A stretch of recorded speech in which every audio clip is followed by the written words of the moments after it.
Le secret du courage de Léo.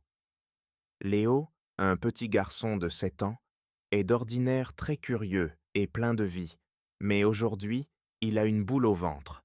C'est son premier jour de natation, et rien que l'idée de mettre un pied dans la piscine lui donne des frissons. Il a entendu des histoires effrayantes, des monstres qui se cacheraient sous l'eau, des vagues géantes qui pourraient l'emporter. Sa maman lui assure que tout ira bien et lui rappelle combien il aime jouer dans le bain. Mais Léo n'est pas rassuré. En arrivant à la piscine, il observe les autres enfants qui semblent tous impatients de sauter dans l'eau. Il aperçoit même quelques enfants qui plongent et nagent avec assurance. « Ils n'ont peur de rien, eux !» pense Léo en baissant les yeux, honteux de son propre trac. C'est alors qu'il remarque une petite fille au bord de la piscine qui le regarde et lui sourit. C'est Sophie, une amie de sa classe. Sophie, elle aussi, a un visage un peu inquiet, et Léo est surpris. Elle, qui d'habitude est toujours si souriante et sûre d'elle, aurait-elle aussi peur? Sophie s'approche de lui, et comme si elle devinait ses pensées, elle lui confie dans un murmure. « Tu sais, moi aussi j'ai peur parfois. Je me demande si je vais couler, et je me mets à imaginer des poissons géants. Mais j'ai un secret pour me donner du courage. » Intrigué, Léo la regarde avec de grands yeux. « Quoi? C'est quoi ton secret ?» demande-t-il. Sophie sourit comme si elle allait partager le plus précieux des trésors.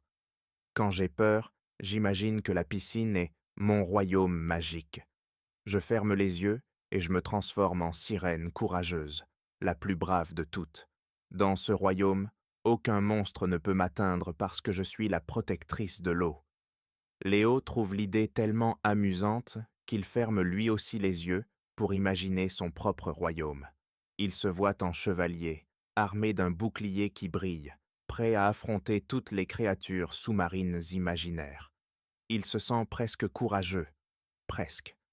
Prenant son courage à 2 mains, il suit Sophie jusqu'au bord de la piscine, puis tous deux se tiennent par la main avant de descendre lentement dans l'eau. Léo sent l'eau froide l'entourer, mais cette fois, il garde en tête son image de chevalier.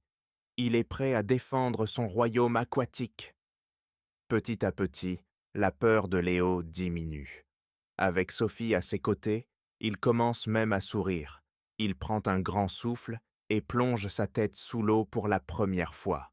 Il ne voit aucun monstre, juste le fond de la piscine, clair et sans danger. Quand il ressort, il éclate de rire. Il n'y a rien à craindre, juste de l'eau et des amis autour de lui. Après quelques cours de natation, Léo n'a presque plus peur. Il pense à son royaume magique chaque fois qu'il sent l'angoisse revenir, et il se sent fort.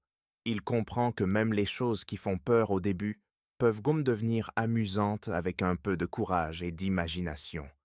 Écoute-je bien. Le courage, ce n'est pas de ne jamais avoir peur, mais de surmonter ses peurs, petit à petit, à son propre rythme. Chacun peut trouver sa manière de transformer la peur en force, parfois avec un peu d'imagination et un ami à ses côtés.